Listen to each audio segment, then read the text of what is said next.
Bonsoir à tous et à toutes. Voilà, on est Parachat Yitro. Parachat Yitro, on va essayer d'essayer de comprendre en fait. Il y a deux choses que je voudrais qu'on puisse réfléchir ce soir.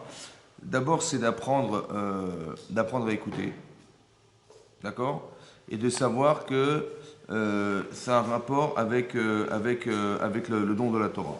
Ça va? Ça veut dire que en fait, il y a deux termes importants dans la paracha qui sont la façon dont on a d'écouter et de voir. Vous allez voir que dans le texte, c'est étonnant parce que on va parler de ces deux notions-là. On a vu des choses qu'on aurait dû entendre, on les a vues. D'accord. On a vu les sons, on a vu les 10 commandements. Ouais, on a vu les 10 commandements, c'est quelque chose qui doit s'entendre.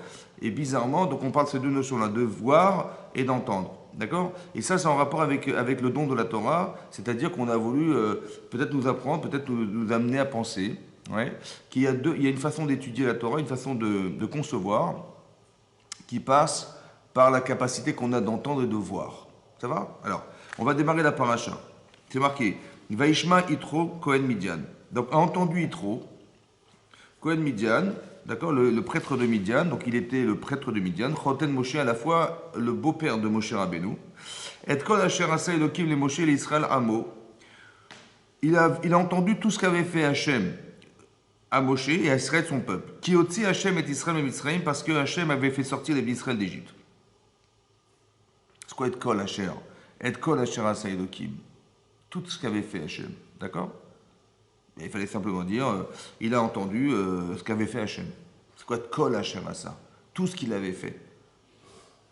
Alors c'est intéressant que Yitro, il est dans le détail. Il veut savoir tout ce qui se passe. Mais ce qui est important, c'est ce que dit Rashi. Regardez ce que dit Rashi. C'est marqué Veishma Yitro, le premier Rashi de la colonne de droite. Mash moi Shamaouba. Qu'est-ce qu'il a pu entendre pour venir? De quoi il s'agit, en fait? De quoi il s'agit? Oui. On sait que Yitro faisait partie des conseillers de Pharaon. Et qu'est-ce qui s'est passé? Là, dans la paracha de cette semaine, oui, on est. En fait, c'est pas chronologique dans la paracha, mais on est le jour du matin du don de la Torah. Alors, pas le premier don, mais le deuxième. C'est-à-dire que Hachem, il s'est révélé le 6 du mois de Sivan. Ça va? C'est Shavuot. Il devait redescendre, donc Hachem se révèle. Moshe Rabbeinu, il monte le lendemain matin, il monte sur le mont Sinaï, et il revient 40 jours plus tard. Il revient avec l'étape de la loi. Mais avec tout l'enseignement de la Torah. Ça veut dire que Hachem lui a tout dit. Ça va? Dit le Midrash Rabbah hein, qu'au bout des 40 jours, il a dit à Hachem, Moshe a dit à Hachem, écoute, j'ai rien retenu. Il dit, écoute, c'est pas grave, je te le donne en cadeau. Matana. Matana, c'est un cadeau. Ça va, c'est un présent. Donc Hachem lui a tout donné, en Matana, c'est un cadeau. C'est pour ça qu'on appelle ça Matan Torah. Ça veut dire quoi, Matan Torah? On dit le don de la Torah. Le don de la Torah, c'est le cadeau. Pourquoi ça veut dire quoi? Ça veut dire quoi, cadeau? Ouais, est-ce que vous voulez être payé? Est-ce que ça vous a coûté? C'est un cadeau. C'est quoi un cadeau? C'est qu'en vérité, on ne pouvait pas se la payer, la Torah. Ça ne peut pas se monnayer. Ça veut dire quoi, ça peut pas se monnayer? Ça veut dire que, en fait, c'est quelque chose qui est au-delà de la conception humaine. Vous voyez le texte que vous avez là? Ouais. Mais derrière, il y a une profondeur qui n'est même pas accessible. Je vous explique pourquoi c'est comme ça. Il faut que vous sachiez ce que c'est que la Torah, déjà, qu'on comprenne. Je ne sais pas, vous allez lire, je ne sais pas moi, je sais pas, du Sartre, vous allez lire de Victor Hugo, vous allez lire de... Bah, vous voyez, l'intelligence de cet homme, c'est ce qu'il a écrit, le génie, c'est ce qu'il a marqué, c'est ce qu'il a écrit. Bah, j'aurais bien voulu le rencontrer, tu vois, Victor Hugo, Jean-Paul Sartre, parce qu'il a écrit des choses tellement intelligentes que ça vaut le coup, ça va. Maintenant, le livre que vous avez là, c'est le créateur de la création du monde qui nous l'a dicté. Vous avez compris, pas? Ça vous intéresse de savoir qui il est vraiment Vous imaginez si déjà Victor Hugo, si déjà Jean-Paul Sartre, si déjà Stendhal, si déjà Balzac, ils ont écrit des livres et que ça a été des auteurs français très importants, ouais. Alors je peux imaginer que celui qui a écrit la Torah, pour peu qu'on sache que c'est lui qui est à l'origine de la création du monde, ça doit être d'une extrême intelligence. Vous avez compris? Donc c'est ça qu'il faut savoir. Maintenant, de la même manière qu'Hachem est infini, alors la Torah est infinie. Ça veut dire qu'il y a une intelligence infinie à l'intérieur de ça. L'accessibilité. Mais d'un côté, c'est bizarre parce qu'on n'est pas fait pour comprendre à l'infini. Vous avez compris? Si je vous donne une série de chiffres à retenir par cœur, vous aurez du mal à me les citer. C'est vrai ou pas? Alors dites-moi, à l'infini, c'est impossible. Alors c'est pas possible, vous savez, c'est pas possible. Alors Hachem, il dit, écoutez, je vous donne. C'est un cadeau. C'est-à-dire que maintenant, vous devez savoir que quand vous étudiez la Torah, tout ce que vous comprenez, c'est un cadeau. On vous l'a donné, c'est un cadeau, ça va? Ça, c'est la capacité qu'on a. Parce qu'on parle de quelque chose qui est pour nous inabordable. C'est pas humainement abordable. Vous allez comprendre ce que je veux dire. Déjà, vous comprenez ça. Donc ici, c'est marqué Vaishma Yitro. Qu'est-ce qu'il a entendu Yitro et qu'il a fait intervenir? C'est-à-dire qu'il vient se convertir au judaïsme. Et là, quand est-ce qu'il arrive? Il arrive le jour du nom de la Torah, c'est-à-dire le 10 Tishri, le jour de Kippour. C'est là qu'on a reçu la Torah, la deuxième table de la loi, c'est le jour de Kippour. Pourquoi? Chronologiquement, ça s'est passé comme ça. Le 6 Sivan, le jour où Hachem se révèle, d'accord, il va dire deux dibrot, deux commandements. Le reste, on n'a pas pu écouter, c'était trop difficile. Et c'est Moshe Rabbeinu qui nous a enseigné les 8 autres. D'accord? Qu'est-ce qui va se passer? Il va monter le 7, le lendemain, il monte sur le mont Sinaï, il reste 14 jours, donc on était censé le 17 Tammuz, donc 40 jours après la révélation d'Hachem, le jour du Matan Torah, le jour de Shavuot, ouais, oui, on aurait dû recevoir les tables de la loi, les premières tables de la loi. Mais ces tables de la loi, en vérité, ce n'est pas les mêmes que les deuxièmes. Pourquoi? Dans la mesure où ça, c'est Hachem qui les taille et c'est Hachem qui écrit. Qu'est-ce que ça change? Ça change comme ça. C'est qu'en fait, lorsqu'on aurait étudié la Torah, vous voyez, voilà, je lis un texte, d'accord? J'aurais compris le sens littéral, j'aurais compris l'allusion qui est cachée derrière, j'aurais compris le midrash, c'est-à-dire l'explication derrière les mots, parce que vous savez, les mots ont été choisis. Qu'est-ce que veut dire? Pourquoi ce mot, etc. Ouais, ça a été choisi. Et à part ça, le secret de la Torah, j'aurais compris en une lecture. En une lecture. Maintenant, on a fauté. On a fait la faute du veau d'or. Et donc, on a perdu cette capacité. Après, on va essayer d'expliquer en quoi la faute du veau d'or ne nous permet pas d'accéder à ça. Et comment on a pu fauter à ce moment-là. C'est aussi intéressant d'y réfléchir. La faute du veau d'or. Mais c'est un autre sujet. Moi, ce qui m'intéresse, c'est qu'ensuite, Moshe, il a dû remonter, donc le 18 du mois de Tammuz, il est remonté sur Mont Sinaï pour nous faire pardonner de la faute du veau d'or. Il a aussi, pareil, 40 jours, jusqu'au 29 Av. Le 29 Av, il a ensuite dû rester de nouveau 40 jours jusqu'au 10 du mois de Tishri, où là, on a reçu les deuxièmes tables de la loi. Et c'est là et là, le contexte est là. Mais vous avez vu que sur le plan chronologique, on n'est pas du tout situé. Ici, on est Parashat Béchalach, celle qui précède, on est encore dans le désert, en train de faire la guerre contre Amalek. Vous avez compris? Et tout à coup, on nous dit Vaishma Yitro. Mais Vaishma Yitro, c'est beaucoup plus tard.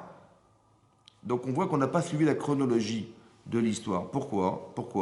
C'est ce qu'on appelle, il y a un principe dans la Gemara qui dit En mukdam ou meochar batorah. Il n'y a pas de précédent et de retardé dans la Torah. Ça veut dire qu'on n'est pas en train de nous raconter une histoire. La Torah, ce n'est pas un livre d'histoire. C'est un livre d'enseignement. Oui, ça veut dire qu'il y a une logique de proximité entre les sujets qui m'intéresse. Le reste ne m'intéresse pas. Je ne suis pas là pour vous raconter l'histoire de l'histoire juive. Je suis là pour vous raconter la logique interne qui a justifié la proximité des textes. Ce qu'on appelle le pshat, le sens littéral.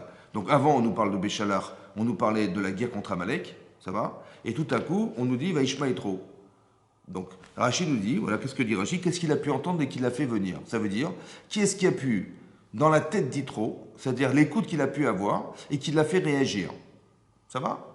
Qui l'a fait réagir? Ça veut dire que vous entendez des choses dans la vie, oui, mais il y a quelque chose qu'il a dû entendre et qui intéresse les Chachamim, qui est de savoir, mais qu'est-ce qu'il a pu entendre qui l'a amené à sortir du palais de Pharaon pour venir dans le désert nous retrouver, dans le désert, pour retrouver son gendre et dire je veux me convertir au judaïsme. Qu'est-ce qu'il a pu entendre? La question c'est, mais qu'est-ce qui fait bouger les gens? Quel style, quelle qualité d'écoute on doit avoir? Quelle qualité d'écoute on doit avoir pour nous faire réagir à une information? Vous avez compris, c'est ça la question de la Gemara. Cette Gemara, elle se trouve dans Zvachim d'Afkouf Tetzain. Mais là-bas, il y a 3 opinions. Qu'est-ce qu'il a pu entendre? 3 opinions. Il y a une opinion qui dit qu'il a entendu la guerre contre Amalek. Il y a une opinion qui nous fait dire qu'il a écouté Rabbi Lazar Amoudari, qu'il a entendu le don de la Torah. Et il y a une 3e opinion qui nous dit qu'il a entendu l'ouverture de la mer Rouge. D'accord? 3 opinions qui sont marquées dans la Gemara. Rachid n'en amène que 2. Comment c'est possible? Alors on sait que Rachid, la vocation qu'a Rachid d'expliquer la Torah, c'est le pshat, le sens littéral. C'est quoi le sens littéral? C'est la suite des textes. Ça va? En vérité, Yitro, il a entendu une 3e chose, Matan Torah. D'accord? C'est quoi la suite des textes? C'est-à-dire qu'on parlait de Béchalach. Donc on nous a parlé effectivement que la mer Rouge elle s'est ouverte dans la paracha qui précède. On nous a parlé à la fin de la paracha qui précède la guerre contre Amalek. Donc logiquement, ce qu'il a pu entendre dans le texte, c'est ce qui s'est passé il y a une paracha qui précède, c'est clair? C'est ça qui est marqué. Matan Torah, c'est bien plus tard, c'est parachat parachat Yitro, parachat Kitissa, c'est plus tard. Donc dans la chronologie de la lecture de la Torah, voilà ce on peut dire qu'il a entendu. Il a entendu ces deux événements. Ça va? Maintenant, il faut savoir qu'il n'était pas seul à avoir entendu ces deux événements. Il y a marqué Shamu Amim Yagazoun. Ont entendu les peuples, les nations, ils ont tremblé. Ils ont tous entendu l'ouverture de la mer Rouge. Ils ont tous entendu, la guerre contre Amalek. Tout le monde a entendu ça. Ils ont vu la puissance de ce peuple-là qui est accompagné par un Shem. Ils ont eu très peur. Les gens ont eu très peur de ce qui s'était arrivé. Et pourtant, c'est bizarre parce qu'il réagit à cette connaissance. Et les gens qui l'ont entendu n'ont jamais réagi à cette connaissance. Ils ne sont pas venus se convertir en disant oui, c'est ça, c'est la vérité. Non. Vous avez compris? Donc il y a des informations qu'on peut entendre et qui ne nous font pas forcément réagir. Il y a des informations qu'on entend et qui nous font, oui, réagir. Mais qu'est-ce qui va articuler la capacité que nous avons d'entendre et de nous faire réagir? C'est quoi qui articule ça? Quels sont les mécanismes qui nous permettent de dire, ouais, tu entends? Ah oui, bien sûr. Vous avez compris? Il y a des gens qui disent, oh, j'entends, et alors? Vous avez compris? Vous vont dire, oui, tu as raison, mais comme Paro, toutes les plaies d'Égypte, vous avez remarqué, toutes les plaies d'Égypte, il dit, dites à votre Dieu. Dites à votre Dieu de nous barrasser des grenouilles, dites à votre Dieu de nous barrasser de la graine, dites à votre Dieu. C'est bien quoi votre Dieu? Bah, toi, tu respectes quel Dieu? Bon, tu as des dieux, ok. Mais tu vois bien qu'à chaque fois, on démontre que tes dieux sont impuissants devant la situation. On est bien d'accord? Jusqu'à quand tu vas dire votre Dieu? C'est très dur de dire mon Dieu. C'est dur. Parce qu'on peut pas, comme c'est qu'on ne pouvait pas, s'accaparer cette connaissance dès l'instant où il y a une forme de refus intérieur. Ça va? Comme si que ce qu'il fallait comprendre, c'est comme ça. Regardez. Ce qui a marqué, plus tard dans le texte, ouvrez la page qui suit. Donc on est page 424. Oui. Regardez ce qui a marqué. Il y a marqué donc le pasuk Yud. C'est marqué Vamer Yitro Baruch Hashem, béni soit Dieu. Asher Itzil Etrem, qui vous a sauvé, Miyad Misraim, de la main de l'Égypte, ou Miyad Paro et de la main de Pharaon, Asher Itzil et Ta'am, Mitachat et Misraim. Et qui vous a donc sauvé de Tachat. Vous étiez sous la tutelle de l'Égypte, assujetti à l'Égypte. Ata Yadarti, maintenant je sais, dit Pharaon, dit Yitro, qui gadol Hashem Mikol Elohim, que Dieu est le plus grand de tous les dieux. Ça veut dire qu'il y avait des dieux, vous aviez le soleil, la lune, la mer, les océans, toutes les forces naturelles qui sont pour eux des dieux. Ça va? Il dit, je sais que Dieu est le Dieu de tous les dieux, qu'Hachem, il est le Dieu de tous les dieux. Et Rachid expliquait que Yitro, c'était le pape. Yitro, c'est le pape. Choten Moshe, c'était le pape. Mais il avait pratiqué toutes les religions. Il a dit, même Rachid, je connaissais le judaïsme. Mais là, j'ai découvert autre chose qui m'a démontré que c'était Hachem. Deux événements qui ont été révélateurs et qui ont révolutionné carrément la façon qu'avait de penser de Yitro. Ça va? Maintenant, je sais qu'Hachem est le Dieu de tous les dieux. Ki badavar asher zadou alehem. Qui badavar à cause de la chose, Asher Zadou, qu'ils ont comploté contre vous. C'est ça qui est marqué dans le texte. Alors, ce qui est marqué dans le texte, c'est quoi? C'est qu'en fait, comme ça. Vous savez que Yitro, il faisait partie des conseillers, en fait, des conseillers de Pharaon. Il y avait qui? Ils étaient trois. Il y avait Yitro, d'accord? Il y avait Bilham, le fameux Bilham qu'on verra plus tard, il était présent, il était conseiller de Yitro. Et il y avait Job. Maintenant, Bilham, il disait, il va donner des idées, il va donner des manières c'est lui qui va penser les camps de concentration, c'est lui qui va penser de la torture, c'est lui qui va penser tous ces moyens-là, pour essayer de nous diminuer, de nous exterminer. C'est ce qu'il a pensé Bilham. Et comment il s'appelle? Et il entend ça, il ne peut pas supporter, il se sauve. Et Yov, il se tait. C'est ce qui est marqué dans la Gemara, dans Sota Daf Yud Zayin. La Gemara dit comme dans Daf Yud Bet, la Gemara dit comme ça, là-bas. Maintenant, on voit qu'il était présent. Donc il savait tout ce qui était comploté contre nous. Vous avez compris, il était présent.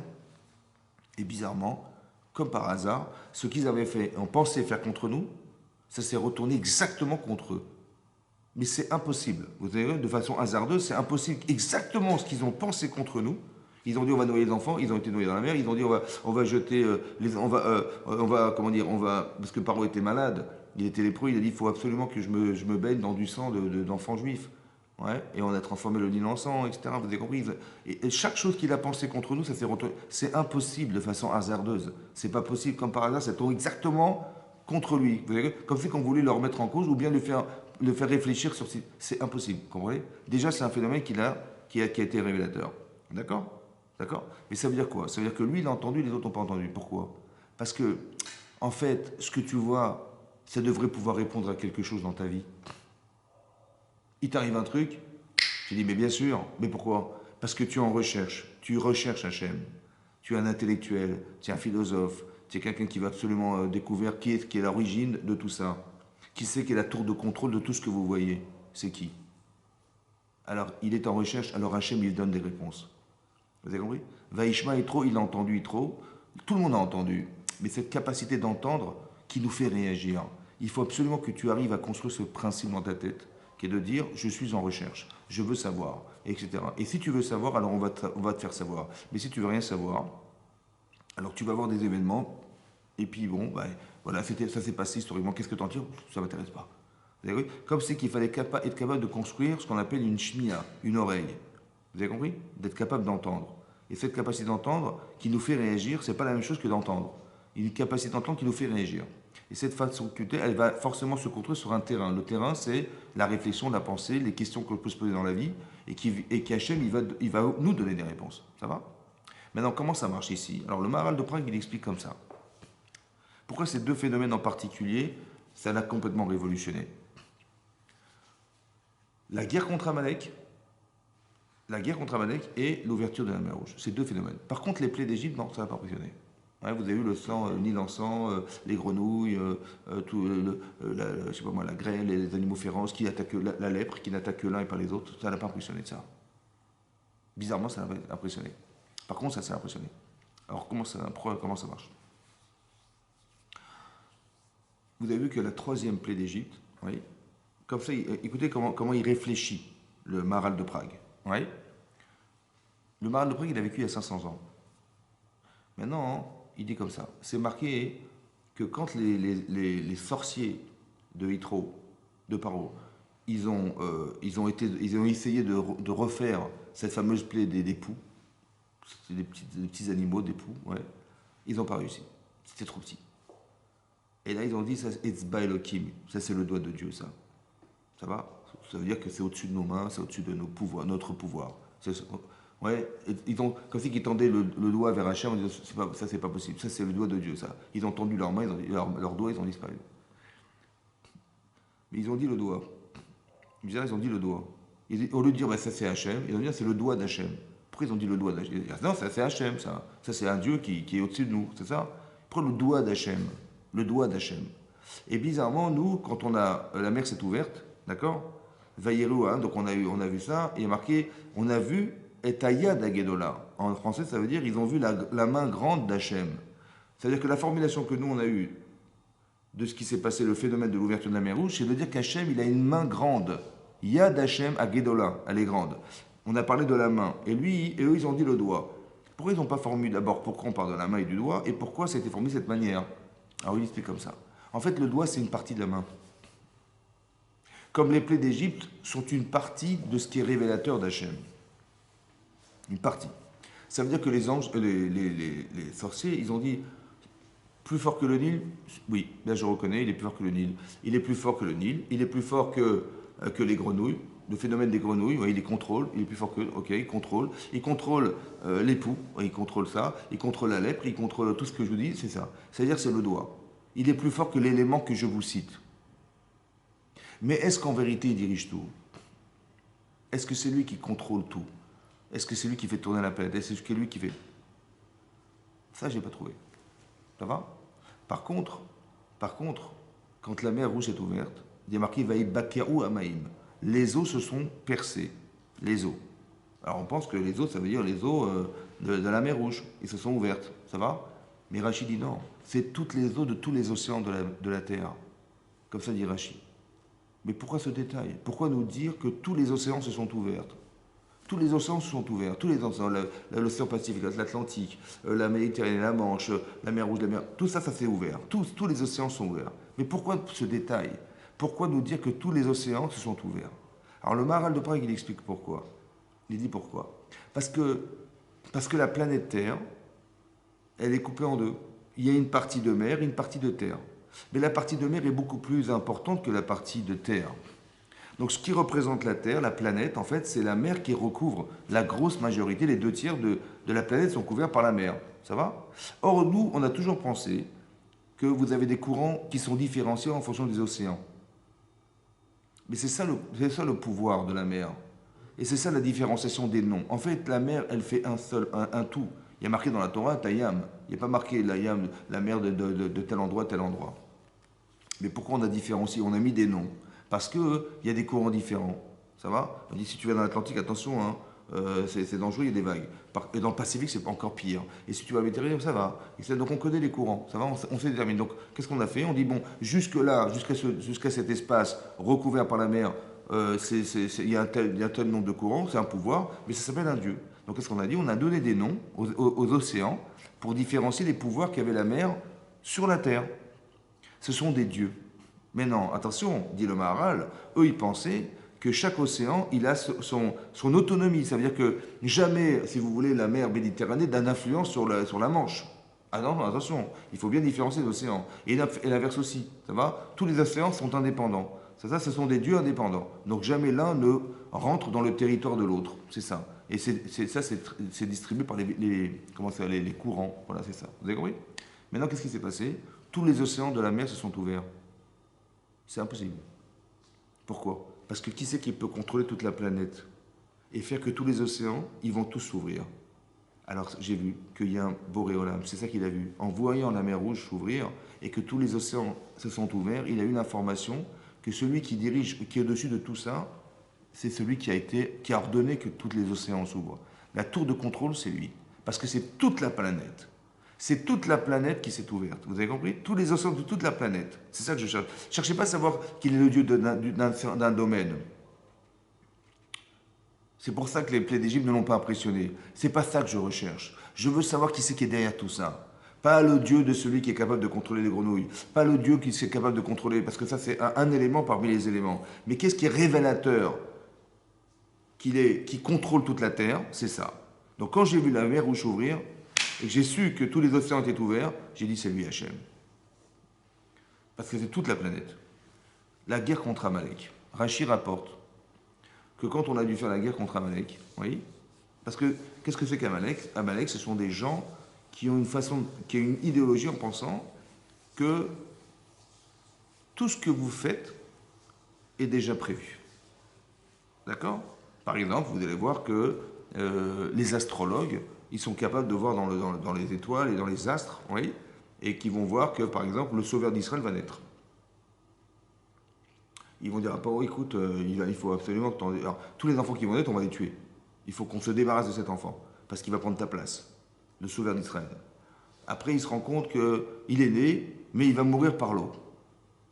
Comment ils ont su, dit l'Agma dans Sanhedrin, comment ils ont su? Parce que Moshe Rabbeinu, parce qu'ils ont vu eau, ils ont vu mort. Et ils ont dit, il va mourir. Dans le ciel, c'était inscrit qu'il allait mourir. Ça va? Par l'eau. Alors il dit, ça veut dire noyade. Donc on va faire ce qui est marqué dans le ciel, on va faire la volonté du ciel et on va le noyer. Donc ils ont pris tous les enfants, hop, dans le Nil. Ils ont noyé dans le Nil. Ça va? Ils ont fait la volonté du ciel. Ils ont fait ce qu'ils ont vu. En fait, qu'est-ce qu'ils ont vu? En fait, ils ont vu mort, ils ont vu noyé, ils ont vu eau, ils ont pensé noyade. Mais la Gemara d'expliquer que c'est pas ça. C'est que quand Moshe Rabbeinu, on lui a dit un jour, Parashat Roukat, il faut les Israël, au bout de 40 ans, étaient assoiffés dans le désert, d'accord? Hachem lui a dit, écoute, c'est simple, tu vas prendre ton bâton et tu vas dire au rocher de sortir de l'eau. Et qu'est-ce qu'a fait Moshe Rabbeinu? Il a essayé de parler, ça n'a pas fonctionné, il a pris son bâton, il a tapé, comme il a tapé dans la paracha qui précède, et là il est sorti de l'eau, mais en fait il aurait dû parler, il a frappé, ça a été, bon, on ne va pas rentrer dans le sujet, mais c'était son problème, c'était la problématique de Moshe, et c'est à cause de ça qu'il n'a pas pu rentrer en Israël, et c'est pour ça qu'il est mort dans le désert, à cause du fait qu'il ait frappé le rocher duquel devait sortir de l'eau. Donc il est mort, entre guillemets, à cause de l'eau. Vous avez compris? C'est ça, en vérité, la vérité. Et eux, ils ont cru noyade. Mais ce que je veux vous dire par là, c'est comme ça. Entre le moment où ils ont vu dans les astres et le moment où ça s'est déroulé, il s'est passé combien d'années? Mais il s'est passé presque 120 ans.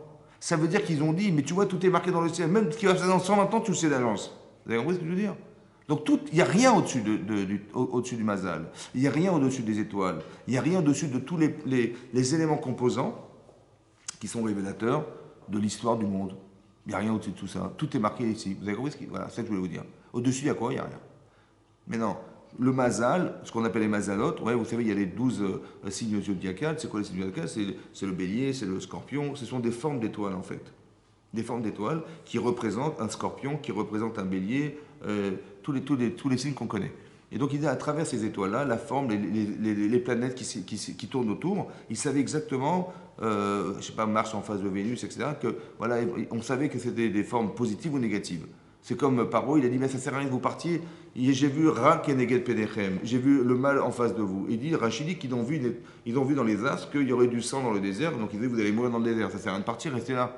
En fait, Hachem, il a inversé, il a fait que ce sang, c'est le sang de la Mila, de la Brit Mila qu'il a vu finalement. Vous avez compris ce que je veux dire? Mais eux, ils voient des choses dans le ciel. Mais en fait, tout est révélé par le ciel, mais rien ne peut dépasser le ciel. Le mazal, les mazalotes, en fait, la Gemara, elle dit dans Shabbat d'Afkouf Nudvav, la Gemara, elle dit que chaque minute, il y a un mazal différent. Chaque heure, il y a un mazal différent. Chaque jour, il y a un mazal différent. Chaque mois, il y a un...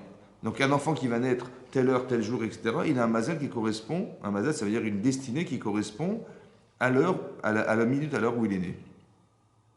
Comme ça dit la Gemara dans Shabbat. Et ça dépend quel jour, il y a des jours, chaque jour, il y a une différence. Vous voyez? Autant que Rashi, il y a un Rashi dans Rosh Hashanah, qui dit qu'il y a 12 signes zodiacales, ouais, il y a 12, il y a 24 heures dans la journée. Ça veut dire que ces signes-là ont une influence sur la Terre de 2 heures par jour.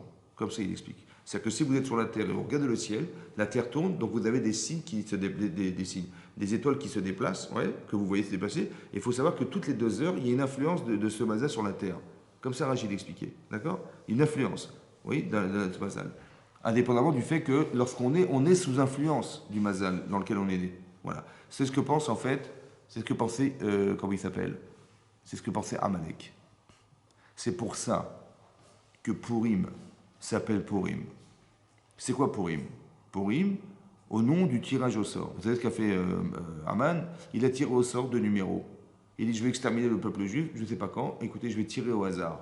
Il a pris 2 numéros, il a tiré le 12 et il a tiré le 13. On était à Pessah quand il a fait le tirage au sort. C'est marqué Vayavor. Il a transgressé Mordechai. Il a transgressé Mordechai. Qu'est-ce qu'il a transgressé?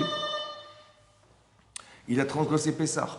Ça veut dire qu'il a jeûné, parce qu'on a dû jeûner pendant 3 jours. On a transgressé Pessah. On a jeûné un jour de Yom Tov. Un jour de fête, on a jeûné. Donc on sait que c'était Pessah. Oui. Et qu'est-ce qui va se passer? Donc à Pessah, donc 12 mois plus tard, on est en Hadar. Là, on est en Nissan. 12 mois plus tard, on est en Hadar. Et le 13 Hadar. Donc il avait décidé, 12 et 13, et dans 12 mois, le jour du 13 Hadar. C'est là qu'il a décidé, Chaz Hashem, d'exterminer. Maintenant, si vous deviez appeler cette fête, vous connaissez l'histoire de Purim, comment vous auriez appelé cette fête? Vous auriez appelé autour du tirage au sort? Hein, vous auriez dit, ah oui, c'est ça la fête. Comme tu dis Pessah, parce que Hachem, il a sauté au-dessus des maisons. C'est ça Pessah. Ou bien Shavuot, parce que les semaines qui nous séparent entre Pessah et Shavuot sont au nombre de 7. Ouais, 7 semaines. Donc on se prépare on se prépare à Shavuot, on se prépare dans les semaines qui nous séparent de Pessah à Shavuot au matin de Torah. Donc Shavuot, on comprend que c'est les semaines qui nous séparent, c'est un travail à faire. Vous dites Sukkot, la Souka, c'est le Skar. Vous dites, je sais pas, Kippour, Yom Kippourim, c'est le jour de la capare d'expression de nos fautes. Donc il y a quelque chose qui est relativisé par le nom de la fête, qui relativise le nom de la fête. Vous avez compris? Maintenant, en quoi Purim est relativisé par un événement qui est le tirage au sort? Comme c'est que toute la fête, elle était marquée dans ce tirage au sort. Non. Alors en fait, et en plus c'est marqué Purim au nom du pour. C'est-à-dire il a fait un tirage au sort, mais c'est un pluriel Purim. Purim c'est un pluriel au nom du tirage au sort qui était un singulier. En fait on l'explique comme ça. Il y a 2 façons de cultiver le hasard. Soit comme Amalek, il dit ouais, je tire 2 numéros, en plus ça tombe à Hadar, super, c'est un mois spécial, c'est un mois super, je vais gagner. Ou alors tu penses que quand tu tires au sort, le sort c'est Hachem. Comme nous, par exemple, on a dû partager la terre d'Israël. Mais qui va aller où? On ne sait pas. Vous avez un territoire et vous avez des tribus qu'on doit placer. Alors, où est-ce que vous allez? Au bord de la mer, à Jérusalem, vous allez où? On ne sait pas. Alors quand on ne sait pas, qu'est-ce qu'on fait? On tire au sort. Quand il fallait choisir il y a 2 sacrifices qu'on faisait à Kippour, lequel utiliser la Shem pour expier nos fautes et la Azazel de jeter du montant, on ne sait pas, ils sont exactement identiques. Alors, on tire au sort, Kalpi. Donc il y a beaucoup de tirages au sort faits dans la Torah. Mais on sait, nous, que le tirage au sort, ce n'est pas le tirage qui est aléatoire. L'aléatoire, c'est Hachem. C'est lui qui a décidé que, vous avez compris? Il t'a dit, voilà, toi, telle tribu, machin, tel numéro, c'est exactement ce territoire, tu vas aller là-bas. Mais c'est pas moi qui décide, c'est Hachem. C'est ça le tirage au sort. Ça veut dire qu'il y a deux façons de cultiver le sort. Soit tu penses que ça fait partie du hasard, soit tu penses que le hasard, c'est celui qui est au-dessus du hasard, c'est Hachem. D'accord? Maintenant, la guerre contre Amalek, c'était la guerre contre la faculté à penser qu'il n'y a rien au-dessus du mazal. Qu'est-ce qui dirige les heures? C'est le soleil. Et le soleil éclaire toute la terre.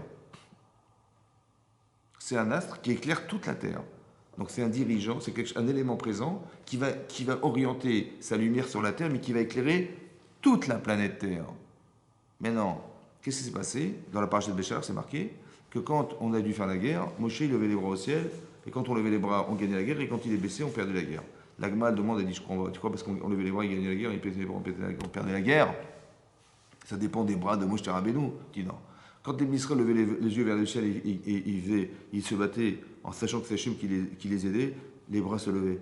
Et quand ils pensaient que c'était eux, les bras se baissaient. Qu'est-ce qu'ils ont fait?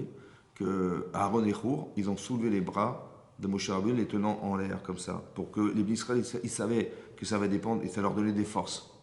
Et Moshe Rabbeinu dit, amenez-moi une pierre, je vais m'asseoir sur la pierre, parce que eux ils souffrent, moi aussi je dois souffrir. Je vais m'asseoir sur une pierre. Et là-bas, c'est marqué qu'ils lui ont tenu les bras en l'air jusqu'au coucher du soleil. Pourquoi ce détail? Jusqu'au coucher du soleil dans la Torah. D'accord? Alors Rachid expliquait que Hachem, que Moshe Rabbeinu, il a réussi à arrêter le soleil. La terre s'est arrêtée. Et là, ça les a rendus fous. Parce qu'ils ont dit, puisque notre réussite, elle dépend de la... Ils avaient calculé qu'il fallait faire la guerre à telle heure, à telle minute, pour gagner la guerre. Ils avaient vu dans les astres, les Amalekim. Et qu'est-ce qu'a fait Moshe? Il a arrêté le soleil. Et donc, ils étaient perdus. Ils ont dit, mais si c'est arrêté, mais on va perdre. C'est pas l'heure où il fallait faire la guerre. Mais qui c'est qui peut être au-dessus du soleil? Qui c'est qui peut dire à Hachem, qui peut dire à quelqu'un, arrête le soleil? Qui c'est qui peut être au-dessus du mazal? Personne. Vous avez compris la démonstration? C'est ça qu'il a vu Yitro. Il a vu qu'il y avait quelqu'un qui dirigeait le soleil. Ça veut dire, quand on dit dans la Torah, Bereshit bara Elokim et Hashem et haaretz, Hachem, il a créé le ciel et la terre. Le ciel, c'est la référence au soleil, c'est-à-dire ce que pensait le peuple d'Amalek qui disait que de toute façon ta vie est subordonnée à ce mazal. Tu as réussi, c'est marqué dans le ciel. Tu as raté, ne t'inquiète pas, c'est marqué dans le ciel. Ils savaient tout ce qui se passait, d'accord? Des astrologues savaient tout. Donc c'est-à-dire que ta vie est subordonnée au mazal. Tu ne contrôles rien. C'est ça que pensait Amalek. Et que si la mer s'est ouverte, mais c'est normal, c'est marqué dans le ciel. Et si ils étaient esclaves jusqu'à présent, c'était marqué dans le ciel. Et s'ils devaient se libérer, c'est marqué dans le ciel. Et je vais vous démontrer que c'est comme ça. Alors, je vais peut-être en perdre mes plumes, parce que je vais me battre contre Israël, mais vous allez voir, dans la vie, il y a des hauts, des bas. Vous savez, ils ne vont pas tout le temps gagner. Et ils vont faire la guerre contre cette idéologie-là. D'accord? En fait, ils vont faire la guerre contre le ciel. Et on voit que Paro, il a essayé de nous récupérer. D'accord? Et la mer, elle s'est ouverte. Et la mer, elle recouvre la terre. Donc on a vu qu'Hachem, il est le Dieu du ciel et le Dieu de la terre. Vous avez compris? C'est ça qu'il a eu. C'est ça qui a révolutionné Yitro. Mais pourquoi? C'est lui qui l'a entendu, tout le monde l'a entendu, mais c'est le seul qui a pu réagir. Parce que Yitro, il est dans une recherche intellectuelle. Yitro, il cherche à savoir, mais qui c'est qui contrôle la terre? Et il cherche partout, il fait toutes les religions possibles et imaginables, et il se rend compte qu'il ne trouve pas de réponse. Et là, il entend la réponse. Vaishma Yitro. Vous avez compris? C'est ça. Mais alors, cette paracha-là, elle démarre par Yitro. Alors que ce n'est pas l'essentiel de la paracha.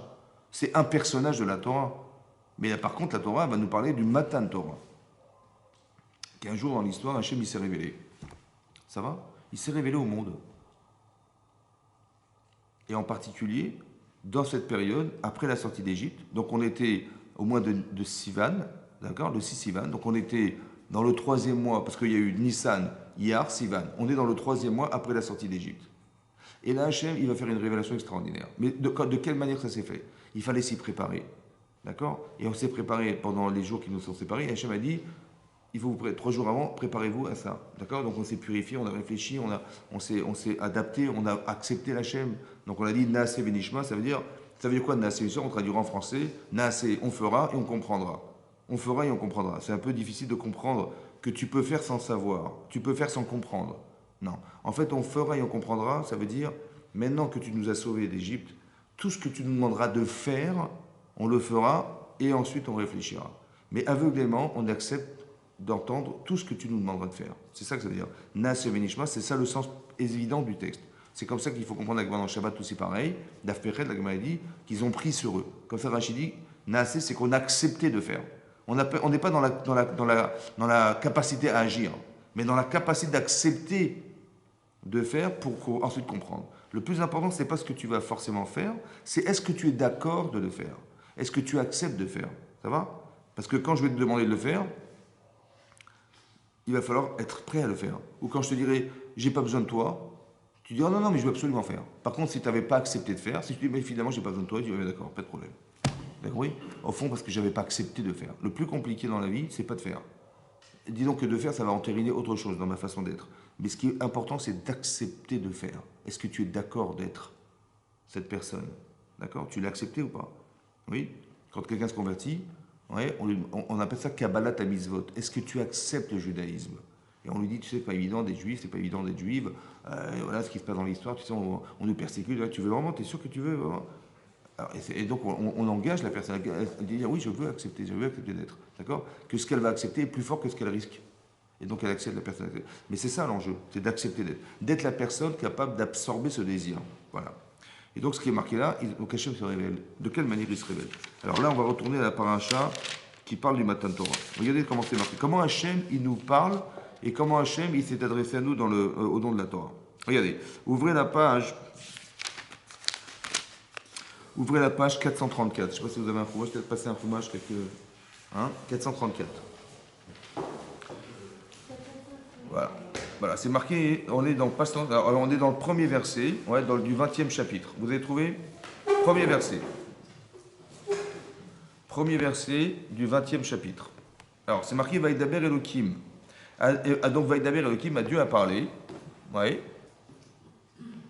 Ah, il faut que je...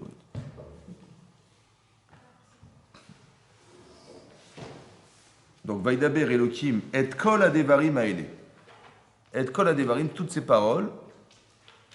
Toutes ces paroles. Et qu'est-ce qu'on va nous dire? Voilà tout ce qu'a dit Hachem.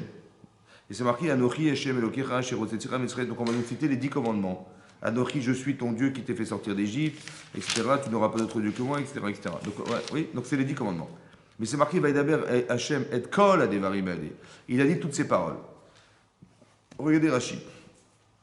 Et kol adevarim aele. Rashi, il se trouve 4 lignes avant la fin du texte de Rashi à gauche. Melamed, ça nous enseigne. Chez Amar Akadosh Baruch Hu Aseret Adibrot Bedibur Echad. C'est quoi Et Kol Adevarim? Il a dit les 10 commandements en une seule fois. C'est comme ça qu'il a dit en une seule fois. Vous avez compris ou pas? Et il a dit, Rachid expliqué, ouais, Mashiyef Shal Adam lo Marken. Une chose qui est impossible pour un être humain. Tu ne peux pas dire 10 en 1. Eh bien, Hachem, il a dit 10 en 1. Après, c'est marqué Vimken, Matalmud Lomar, Od, Anochi, Hachem Lekecha. Donc, qu'est-ce que veut dire le texte quand il dit, après, il a dit je suis ton Dieu qui t'ai fait sortir d'Égypte et on a tout décanté. Ouais. Chez Chazar ou Piresh, Kol Dibo, Vedibo, Bifneatzmo. Après, Akadosh Baruch Hu, il a explicité chaque parole qu'il avait dite et qui était inintelligible, une après l'autre. Ça va? C'est comme ça qu'Hachem, il s'est exprimé sur le mont Sinaï. C'est-à-dire qu'il a dit tout en une fois, et après il a dit, voilà ce que je vous ai dit. Il a énuméré tout ce qu'il a dit l'un après l'autre. Ça va? Il a expliqué, voilà ce que je vous ai dit. Ça va? Vous avez compris? Pourquoi Hachem il s'exprime comme ça? C'est inintelligible. On a entendu un... Voilà, je vous ai dit les 10 commandements. Après je dis, bon, je vais vous expliquer. J'ai fait comme ça, j'ai dit ça, j'ai dit ça, j'ai dit ça. Mais pourquoi tu as besoin de t'exprimer comme ça tout en sachant qu'on est incapable de pouvoir comprendre ce que tu vas dire? Pourquoi Hachem il s'est exprimé de cette manière? Et kol adevarim, il a tout dit, et après il a explicité chaque chose. Maintenant, il faut savoir, regardez, ouvrez après, continuez. Ouvrez la page. Ouvrez la page 440. Donc on est dans le Perek Kaf, toujours pareil, dans le Pasuk Tet Vav. C'est marqué Vekol ha'am roim et akolot. Et tout le peuple a vu les sons. Le col, c'est la voix. La voix, c'est quoi? Il a dit, je suis ton Dieu. Ils ont vu la voix. Et Rachid expliquait, regardez Rachid. Oui. Rachid dit, Roim et Akolot, dans la marge à gauche. Roim et Anishma. Ils ont vu ce qui s'entend. Ils n'ont pas entendu. Hein. Ils ont vu ce qui doit s'entendre. Ça veut dire qu'ils ont vu dans le ciel, je suis ton Dieu. Ils ont vu ce qu'on aurait dû entendre. Quand je vous parle, vous voyez ce que je veux dire ou pas? Non. En fait, vous ne voyez pas ce que je dis, mais est-ce que vous voyez ce que je dis? Parce que si vous ne comprenez pas, c'est que je dis, mais je ne vois pas ce que tu veux dire. Oui. Pourquoi? Parce que le cerveau, il est capable de mettre en image une théorie. Donc, si je vois, c'est que j'ai compris. Si je ne vois pas, il faut que je donne un exemple. Ça va? Et c'est pour ça que dans la Torah, vous verrez toujours, dans les Midrashim, c'est marqué les Mahadavardomé, à quoi ça ressemble? On nous raconte un petit sipour, une histoire. Pourquoi? Parce qu'en réalité, ton cerveau, il fonctionne en image. Donc c'est théorique ce que je te dis. Mais pour être certain que tu as bien compris, je vais donner un machin pour mettre en image l'idée qui relaie le fait de cet axiome. Ça va? Et donc si tu vois, tu vas voir, tu vas comprendre. C'est plus facile de comprendre à travers l'image qu'à travers un théorème, qui est trop abstrait. Je ne vois pas. Donc voir des sons, voir des voix, c'est voir, être capable de comprendre ce qui se passe. Ça va? À la différence de voir un dibour, voir une parole. Vous allez comprendre. Alors, en tout cas, c'est marqué Vaïréou et Takolot. Ils ont vu les voix. Vet à lapidim et les flammes. Vet kol chauffard et le son. Ils ont vu le son du chauffard. Vet à Arachen. Ils ont vu la montagne qui était enfumée. Vaïraam Vaïranou. Vaïranou, ça veut dire qu'ils ont tremblé. Vaïramdou merachou, ils sont tenus de loin. Là-bas, dit le Midrash, que quand Hachem s'est adressé à eux, ils sont morts. Tous sont morts. Ils n'ont pas supporté d'entendre. Et Hachem, il leur a mis une rosée sur eux. Ils ont revécu comme cette rosée qui va être utilisée à la fin des temps pour faire revivre les morts. Vayamrou el Moshe, regardez ce qu'ils ont dit à Moshe. Daber ata imanu. Toi, tu parleras avec nous. Venishmea, et on écoutera ce que tu diras. Ve'ali daber imanu elokim pen namut. Et que Hachem arrête de nous parler parce qu'on va mourir. Ça a été tellement insupportable d'entendre, qu'ils ont dit on ne peut pas supporter, c'était pas possible. Donc écoute, toi, tu vas écouter et nous, on écoutera de toi parce que c'était pas possible. Vayomer Moshe à l'Aram, surtout Moshe va dire au peuple, Altira ou n'ayez pas peur, qu'il est bavour nasot etrem. C'est en votre faveur pour vous faire grandir. Les nasot, l'anus, nes, ça veut dire élever. C'est pour vous élever. Ba Elohim, qu'il est venu Hachem. Ou Ba'avor Tieyirato al Penechem, afin que sa crainte soit sur votre visage. Les bil titechato, afin que vous ne fautiez pas. Ça va? C'est-à-dire qu'on vit des événements qui sont extraordinaires. Qu'est-ce qui s'est passé en fait? On a vu la terre trembler, on a vu les chauffards qui étaient hyper puissants, on a vu la fumée sur la montagne. Ouais, mais en fait, l'image que ça renvoie, c'est de dire, mais c'est ça Hachem. D'accord? Comment je vais éviter de voter parce que j'ai vu ça? Parce que dans ma tête, je vais garder cette émotion qui va me faire que, quand on va me dire, quand je serai impressionné par ce que j'ai vu, impressionné, si demain on me dit, tu sais quoi, Hachem, il t'a proposé la Torah, avec l'impression que ça a laissé chez toi. Maintenant, est-ce que tu peux vendre ça? Est-ce que tu peux trahir ça? Est-ce que tu peux négocier ça? De Sarah, il va dire, écoute, laisse tomber, on va trouver autre chose. Tu peux négocier? Non. Alors la ira de Shamaïm, c'est l'impression que ça a laissé, ne se négocie plus. Vous comprenez? C'est ça qu'on veut essayer de faire. Hachem, il voulait t'élever, en fait, par ce moyen. Mais nous, on a refusé d'entendre. On a refusé d'entendre. Parce que ce que j'entends me fait peur. Vous avez compris? Pourquoi c'est marqué qu'ils ont vu des colottes, ils n'ont pas entendu les colottes. Ils ont vu les voix, mais ils n'ont pas entendu les voix. Pourquoi? C'est quoi la différence entre voir et entendre? Si par exemple vous êtes dans un concert, et il y a 10 000, 100 000 personnes. Vous les voyez les 100 000 ou pas? Vous les voyez les 100 000? Tu vois, tu es sur une estrade, tu vois 100 000, tu les vois ou pas? Mais est-ce que tu peux entendre plus que 2 personnes? Hein? Non. On n'a pas la faculté d'entendre. Par exemple, si quelqu'un me parle et quelqu'un d'autre me dit, écoute, tais-toi, j'arrive pas à comprendre. Excuse-moi, mais je n'entends rien. 2 plus que 2, on ne peut pas entendre. Par contre, on peut voir plus que 2. Ça veut dire qu'ils ont vu ce qu'ils ne pouvaient pas entendre. On aurait tellement voulu que tu entendes. Comme si que Hachem, il voulait nous dire, mais pourquoi tu ne veux pas rentrer dans la dimension que je te propose de vivre? C'est-à-dire, écoutez bien, il a tout dit en une seule fois. Hachem, il voulait qu'on soit capable de tout savoir en une seule fois. Mais ce n'était pas possible. On n'a pas accepté. Peut-être l'idée, ce que je voulais vous expliquer, c'est que ça vient d'une démarche au départ. Pourquoi la paracha, elle commence par de Yitro, on nous raconte la vie d'Yitro, voilà ce qu'il a fait Yitro. Qu'est-ce que ça a à voir avec le don de la Torah? L'essentiel, c'est la paracha, c'est le don de la Torah. Qu'est-ce qu'on nous parle de ce personnage? Pensez qu'on voulait peut-être nous expliquer que la démarche d'Yitro, c'est une démarche de recherche. La démarche d'Yitro, c'est que je veux entendre. Je veux savoir. Vous avez compris? Les autres, ils ne veulent pas savoir. Donc, quand ils ont vu ces événements, bon, ça les a impressionnés, mais ça répond à rien pour eux, vous comprenez? Ça répond à rien. Par contre, Yitro, il est en recherche. Par contre, Yitro, il veut savoir qui c'est qui domine ce monde, qui c'est qui est derrière tout ça, quel projet il y a derrière. Alors, il a vu que Hachem, il était le Dieu du ciel, c'est sûr. Il était capable d'arrêter le soleil. Il a vu qu'Hachem était le Dieu de la terre parce qu'il a été capable d'ouvrir tous les océans de toute la planète. C'est lui qui est le dominant de la terre. C'est lui qui est le dominant du ciel. C'est lui qui est au-dessus de ça. Mais non, d'accord, j'ai compris, mais c'est quoi le projet de tout ça? Il y a une grosse entreprise énormissime ici, une entreprise fantastique, un univers qui mesure 13,7 milliards d'années-lumière, et il nous a mis, nous, sur la Terre. Ça va? Quel est le projet? À quoi ça sert tout ça? Qu'est-ce que ça veut dire? Vous avez compris? Alors il fallait le Matan Torah. Il fallait qu'Hachem, il te dise, voilà, c'est ça le projet. D'accord? C'est marqué, regardez, ouvrez la parashat Mishpatim. Regardez à la fin de la parashat Mishpatim. On est page 474. Oui?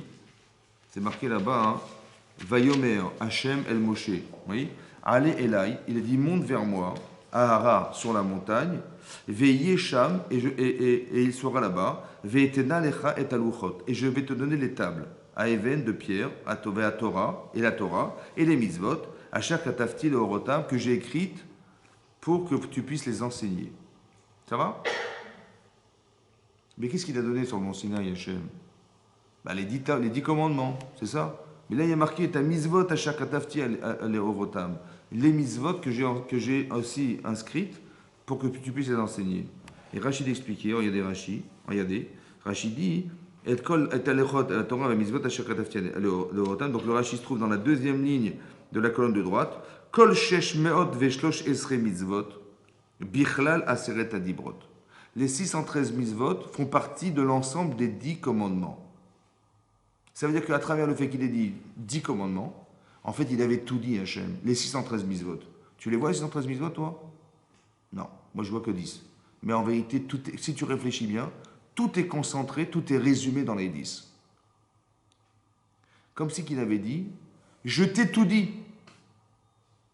Quand je t'ai dit, t'as compris ou pas? Sache qu'en vérité, je t'ai tout dit. Maintenant, si tu t'attaches à moi, tu vas avoir la faculté de pouvoir tout comprendre en une seule fois. Parce que si tu réfléchis, tu vas prendre des années et des années à comprendre ce qui s'est marqué dans la Torah, ça va? Mais si tu t'étais attaché à moi, si tu avais été d'accord d'entendre, si tu avais été d'accord de me retrouver, de me rechercher, alors on se serait liés tous les deux. Et là, je t'aurais donné, et tu n'aurais pas eu peur de me rencontrer.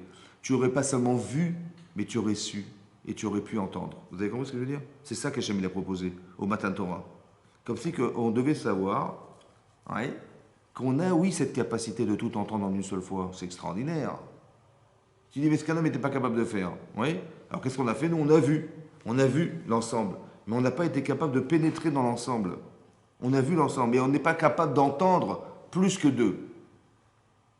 En fait, on aurait tellement voulu entendre plus que deux.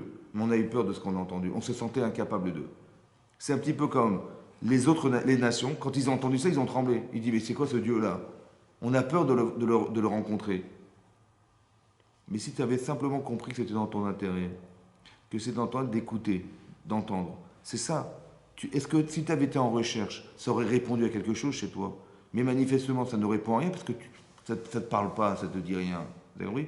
Comme c'est qu'on voulait nous dire que la parashat Yitro, elle commence par un verset qui s'appelle Yitro, parce que la façon dont il a de réfléchir, c'est celle qu'on doit utiliser pour comprendre la Torah. Être en recherche de savoir, un peu comme Avraham Avinu, ouais, Avraham Avinu, c'est un philosophe. D'accord? Il recherche, il cherche le bon Dieu, il est peut-être le soleil, après il voit la nuit dans le tarif, peut-être la nuit, je ne sais pas.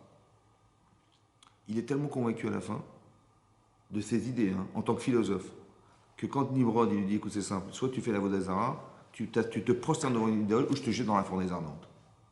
Il dit, écoutez, je suis prêt à mourir, pas de problème. Mais en tant qu'intellectuel, ça va? Pas en tant que Mahamine, pas en tant que croyant, en tant qu'intellectuel. Il dit, voilà, moi j'ai des idéaux, je trouve stupide de se prosterner devant une idole, c'est stupide. Ouais. C'est ce qu'il a fait qu'un jour son père, il le dit, son père c'est un idolâtre, il avait une boutique, il vendait des idoles. Ouais. Et il a dit, écoute, je vais faire une course, tu peux me garder la boutique s'il te plaît? Il dit, pas de problème, papa. Et il y a une petite vieille qui est rentrée, elle avait 75 ans, et dit, oh, écoutez, j'aurais voulu offrir une offrande à une idole, vous avez... Il dit, ben voilà, il y a la grande là si vous voulez, vous pouvez mettre vos fruits dessus. Mais je voulais juste vous dire que mon père il vient de la fabriquer ce matin. Hein. D'accord? Vous avez quel âge madame? Il dit 75 ans. Mais mon père il vient de la faire ce matin, la petite idole. Ça veut dire que vous êtes plus âgé que... Il dit, pardon? Oui, oui, vous êtes plus âgé que cette petite statuette là, qu'il a fabriquée mon père. Et il a commencé à... Attendez... Bon, après, il est parti, elle était interpellée par ce qui se passait. Qu'est-ce qu'il a pris? Il a pris un bâton, il a cassé toutes les idoles, Abraham, il a tout cassé. Hein.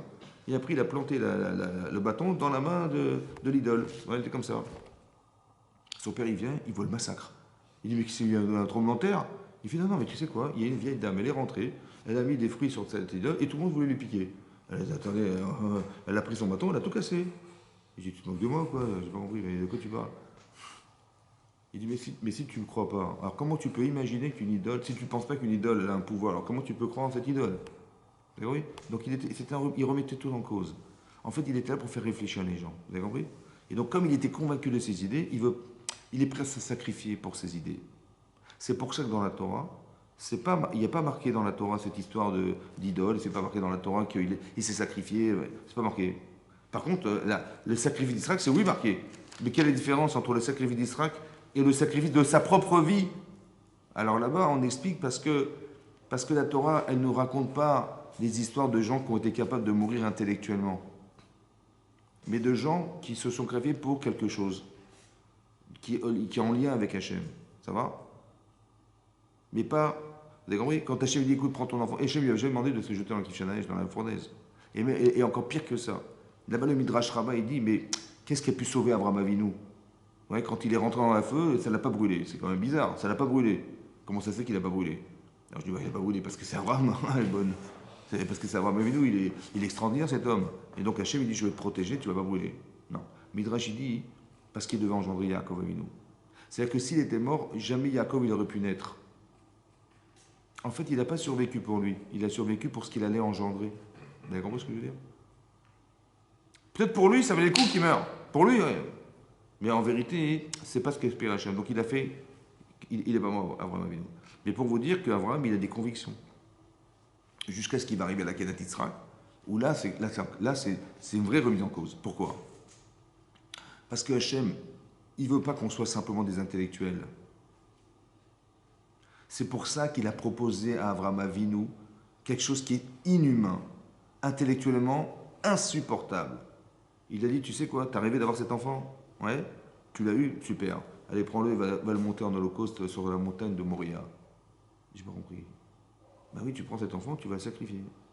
Mais attendez, mais on est des bnei noirs, vous êtes d'accord? Oui, oui. De tuer, c'est interdit. On n'a pas de tuer les gens.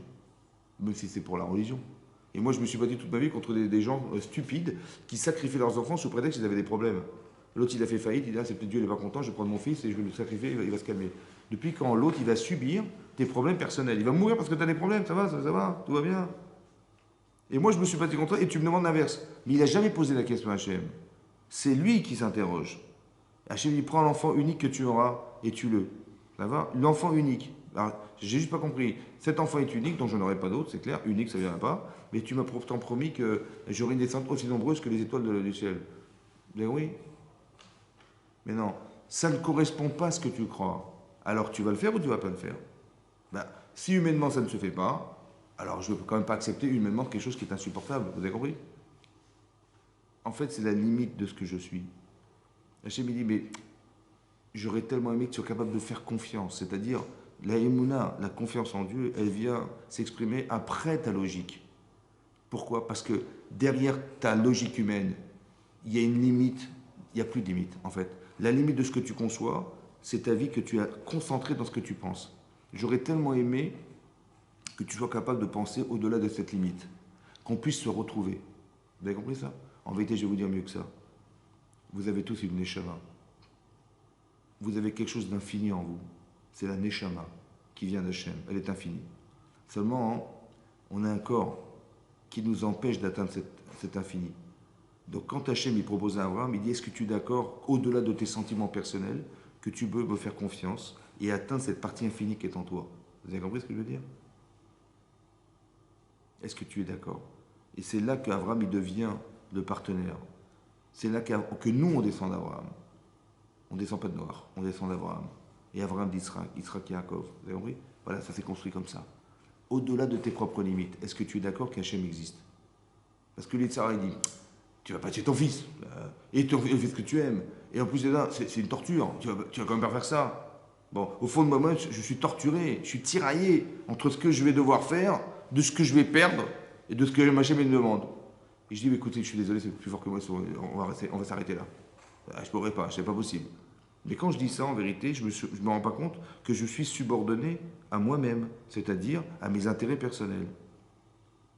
Alors qu'est-ce que je veux dire au Yitzhara qui me dit au fond de toi, attends, tu vas pas le faire. Les questions que je me pose, c'est ce qu'on traduit dans la Gemara dans Sanhedrin comme étant les questions du Yitzhara. C'est-à-dire, au fond de mon cœur, j'ai quelqu'un qui me manipule. Pourquoi je vous dis ça? Parce que tu as le Yitzhara d'un côté qui te dit, là, tu vas pas tuer ton fils, tu vas pas ça. Et d'un côté, je lui te demande de le faire. Alors, si lui, il a raison, c'est que Dieu, il est fou. S'il a raison, si j'ai raison, alors je me dis, mais quand je me dis ça, en vérité, je crois que c'est moi qui pense. Mais c'est pas moi qui pense. C'est ma carence qui pense. C'est ce que je ne sais pas qui pense. C'est la chose à laquelle je m'attache qui pense. Vous avez compris ce que je veux dire? Mais si j'ai raison, c'est que Dieu a tort. Alors, qu'est-ce qu'il a fait Abraham? Il a dit à son Yitzhara, écoute mon chéri, tu as raison. Hein. Tu as raison humainement. Chazak. Humainement, tu as raison à 100%. Seulement, si Hachem, il m'a demandé de le faire, c'est qu'il veut me faire atteindre autre chose. Laisse-moi tranquille. Laisse-moi devenir. Laisse-moi devenir croyant. Quand tu vas faire des choses qui vont dans ton sens, Hachem il dit fais des mitzvot qui vont dans ton intérêt personnel, bah c'est facile. Et quand c'est contre tes intérêts, tu vas le faire ou pas? C'est là que s'engage la Emouna. C'est pas dans ce que tu veux faire, de ce que tu penses bien sûr t'es bien, bien sûr. Mais quand ça va contre tes intérêts personnels, quand c'est des choses irrationnelles que tu comprends même pas, tu mets tes films, tu comprends rien, tu mets pas de la viande, tu comprends rien, tu vas le faire ou pas? Bah, est-ce que tu es d'accord de faire exister Hachem au-delà de ta conscience, au-delà de ta connaissance, au-delà de ta logique? Ou tu dis non, je vais l'enfermer dans ma logique. Mais Dieu, il n'est pas dans ta logique. Ou tu ne peux pas l'enfermer dans ce que tu... Dieu, il n'est pas humain. Donc, quand tu penses ça, tu penses que ça va rentrer dans les critères humains. Non, je voudrais te faire comprendre que tu peux atteindre un monde qui est au-delà de cette logique humaine. Vous avez compris? Quand Hachem il dit tu n'as rien compris. Hein. Mais j'aurais tellement aimé que tu puisses entendre quelque chose qui est au-delà de ta limite. Après, je vais t'expliquer. Tu sais ce que je t'ai dit? Je t'ai dit ça. Ça t'intéresse de savoir? Voilà, c'est ça que je t'ai dit. Mais j'aurais voulu que tu puisses l'entendre, plutôt que tu puisses le voir. Tu dis, ah, j'ai vu qu'il a dit ça. En fait, ce que j'ai vu, c'est ce que j'ai compris. Hein. J'ai compris ce qu'il a dit. Il a dit, Anoché, j'ai compris. Mais par contre, là, j'ai rien compris. C'est ça que j'aurais tellement aimé. Je dis, mais c'est pas humain ce que tu demandes. On va mourir, ça veut dire quoi? On n'est pas dans ce cadre-là, ça ne marche pas. C'est dommage, vous avez compris? Et donc, on a refusé. Mais quand on a refusé, en fait, on a refusé d'entendre ce qu'on avait vu finalement. Qu'est-ce qu'il a dit, Moshe? Il dit tout ce qui est arrivé, c'est pour vous élever, pour ne pas que vous fautiez. De quelle faute tu parles? En fait, de la faute du veau d'or. C'est quoi la faute du veau d'or? La faute du veau d'or, ouais, c'est comme ça. Moshe Rabbeinu, il doit arriver dans quelques minutes. Il a dit 40 jours, hein. Ouais. Bon. Bah, manifestement, il a du retard. Ça fait 1 heure qu'on attend, il n'est pas là. Ça fait 2 heures qu'il n'est pas là. Comment ça? Bizarre. Je sais pas, il s'est cassé la jambe. Ça fait 3 heures qu'il n'est pas là. Ça fait 4 heures qu'il n'est pas là. Ça fait 5 heures. Ça fait 6 heures. Ah, c'est pas possible. Il est mort là. Il n'est pas tombé de manne sur le Sinaï. Il a raté sa mission. C'est pas possible. Parce que, il a très envie de la Torah. 2, il est monté pour ça. Et je vois pas pourquoi il tarderait à descendre. Ouais. Et donc, quand on tient aux gens, on pense toujours au pire. Quand tu tiens à quelqu'un et que tu vois qu'il est absent, tu penses n'importe quoi. Oui, tu dis, tu attends tes enfants, ils ne sont pas rentrés, ils sont fait kidnapper. Ils sont soit écrasés. Pourquoi tu penses au pire? Mais non, ça va. Si c'était les enfants des voisins, tu aurais été réconcilié à personne en disant, mais non, mais t'inquiète pas, ils vont arriver. Et quand c'est les tiens, c'est une catastrophe. Hein. Vous avez compris pas? Pourquoi? Parce que quand tu tiens aux gens, tu penses toujours au pire. Tu as peur de perdre les personnes à qui tu tiens. C'est comme ça. Donc quand on voit pas Moshe Rabbeinu arriver, on a pensé au pire. Qu'est-ce que dit Rashi là-bas? Il dit à travers le Midrash, il dit, ils ont vu le mauvais penchant, il leur a montré Mitato, le linceul de Moshe Rabbeinu qui flottait dans l'air. Le Satan, il leur a montré. Donc ça veut dire qu'est-ce que j'apprends de là? J'apprends que c'est pas, ils n'ont rien vu du tout. C'est le Satan qui leur a fait croire. D'accord? Mais dans la logique de l'attachement que j'ai à Moshe Rabbeinu. Pourquoi? Parce qu'en vérité, écoutez-moi bien, consciemment, je sais qu'il n'y a que lui qui peut nous descendre la Torah du Mont Sinaï. Il n'y a que lui. Nous, on ne peut pas monter. Ça va? On compte que sur lui. Mais inconsciemment, j'ai peur. Ce que je vous dis n'est pas conscient. J'ai peur que s'il ne descend pas, qu'est-ce qu'on va faire? Qui c'est qui va monter? S'il échoue, on fait quoi? Le message d'Hachem, il n'y a que lui qui peut nous le transmettre. Ça va? Mais non, consciemment, j'attends que ça. Et inconsciemment, et si s'il échoue, qu'est-ce qu'on fait? Mais personne ne pourra l'accepter. Personne ne pourra accéder à la Torah. Donc, cette peur, en vérité, elle est présente. Vous savez ce que fait Yetzer? Il la met en exergue. Il va faire qu'il va tarder à descendre. Hachem, il a fait exprès qu'il ait tardé. Pourquoi? Parce que quand tu as dit à Hachem, tu as dit à Moshe Rabbeinu, écoute-nous, non, on ne pourra pas écouter. Hein. Tu écouteras et nous, on écoutera de toi. Hachem, il dit attention, je ne veux surtout pas que vous soyez dépendant d'une personne. Et je vais te dire pourquoi c'est grave. Parce que si finalement il ne fait pas ce que tu as besoin d'avoir, alors tu vas paniquer et tu vas t'inventer un truc de fou, tu vas t'inventer un intermédiaire nouveau, qui est plus Moshe Rabbeinu, mais qui est une idole. Et cette idole, en vérité, c'est quoi? C'est ce fameux veau d'or. C'est quoi le veau d'or? Ça a été bien réfléchi. Pourquoi ça a été réfléchi? Parce que dit le Midrash Rabbah, quand ils ont traversé la mer Rouge, ils ont vu en prophétie, dit le Midrash, ce que Yecheskel ben Bouzi à Cohen, il n'a même pas vu de sa vie. Alors que c'était un prophète, Yecheskel c'est un très très grand prophète, ouais. Et eux, ils ont vu des choses que même Yecheskel ben Bouzi n'a pas vu de sa vie. Donc ils ont un niveau de prophétie qui est extraordinaire, qui est grâce à Moshe Rabbeinu, ça va? Maintenant, qu'est-ce qu'il a vu Yecheskel ben Bouzi? Il a vu le Kisei HaKavod, le trône céleste. Il a vu qu'il y avait 4 visages dessus. Le visage de l'homme, Rachid là-bas il dit sur place dans Yecheskel que c'était Yaakov Avinu. Il a vu le visage du lion, du taureau, du lion et de l'aigle. Ça va? Après il faut comprendre, je ne vais pas rentrer là-dedans, mais voilà ce qu'il a vu. Mais tout ça c'était en Mède, ça se tenait sur un seul pied. Tout ça sur un pied, le pied du Aigel, le pied du veau. Le veau. Donc ça veut dire que tout ça, ça repose sur le pied du veau. Ça veut dire que si on fait un veau, on va pouvoir retrouver la base de ce qui est le Kisei HaKavod, Hachem. Vous avez compris ce que je veux dire? C'est ça qu'ils ont vu. Donc ils disent, on va faire un veau. Ils ont dit, voilà ce qu'on va faire. Mais pourquoi ils ont fait ça? Parce que si Moshe est mort, qu'est-ce qu'on peut faire? On va faire que ça. Donc, nous, on ne pourra pas parler avec lui. Donc, on va utiliser cet intermédiaire que le veau d'or et on va pouvoir discuter avec lui de façon à ce qu'on puisse créer ce lien. Comment on va transmettre les messages ou pouvoir attendre à travers ce veau? Vous avez compris ce qui s'est passé? C'est ça qu'ils ont essayé de retrouver. Donc, c'était pas idiot. Seulement, ça n'a pas été ordonné. Et sous la panique, voilà ce qu'on a dû faire. En vérité, la carence qu'on avait, c'est de dépendre d'un seul homme. En fait, ce qui se passe, c'est comme ça. Tu as un rave qui t'apprend la Torah. Le but, c'est pas que tu sois soumis au rave. C'est qu'un jour, tu sois indépendante et indépendant de ça. On t'apprend la Torah pour exister, pour vivre ta vie.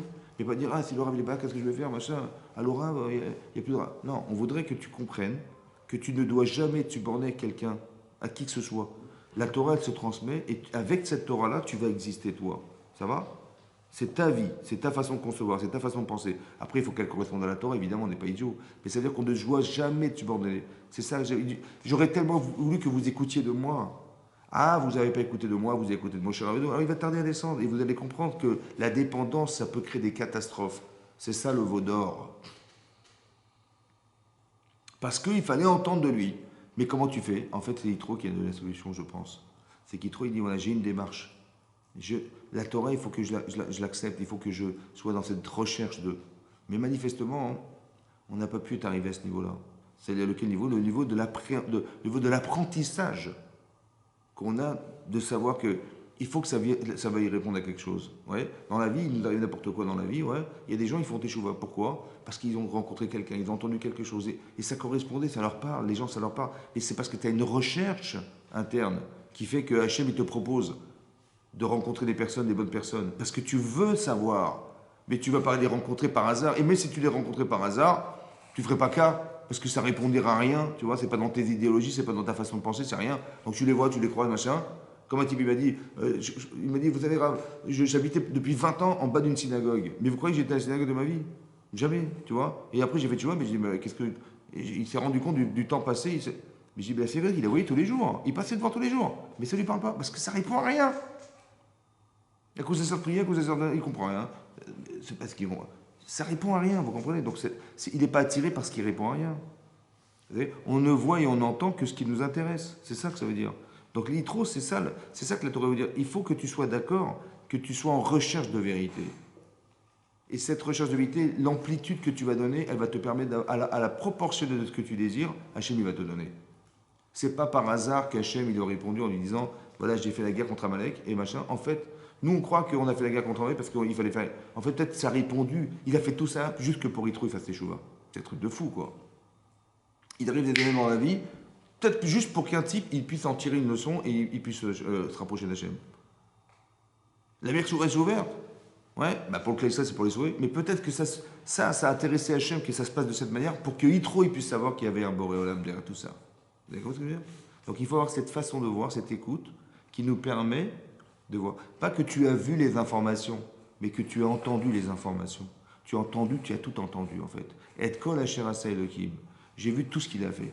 Je suis en recherche, j'ai un mécanisme de pensée qui dit je veux tout savoir. Et kol asher asa Elohim, tous les détails. Vous avez compris?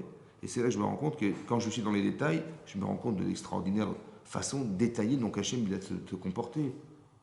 Tout ce qu'ils ont comploté contre nous, mais incroyable, ils ont été rattrapés, Pharaon et toute son équipe là, exactement ce qu'ils avaient comploté contre eux, ça s'est exactement arrivé contre eux. Mais c'est impossible. Tous les détails, ils ont été reportés sur eux. Tout ce qu'ils ont essayé de faire contre nous pour nous extérieurs, tous les moyens qu'ils ont mis, ça c'est exactement un coup de boomerang, ça s'est retourné sur eux. Mida kenegen mida. C'est impossible de façon hasardeuse. Là, exactement ce qu'ils ont fait, c'est pas possible. Donc ça veut dire qu'il y a un brouillon derrière, vous avez compris? Il y a une justice, il y a quelque chose qui se passe, vous avez compris? Voilà. Et peut-être que ce qui se passe aujourd'hui, peut-être c'est un révélateur aussi. Parce que dès l'instant où ça touche le monde entier, si le soleil il éclaire toute la Terre, si tous les océans de toute la planète se sont ouverts, et qu'aujourd'hui on a un virus qui touche toute la planète, vous avez compris? Si c'est toute la planète, ça veut dire quelque chose. Peut-être qu'Hachem il prépare quelque chose pour toute la planète.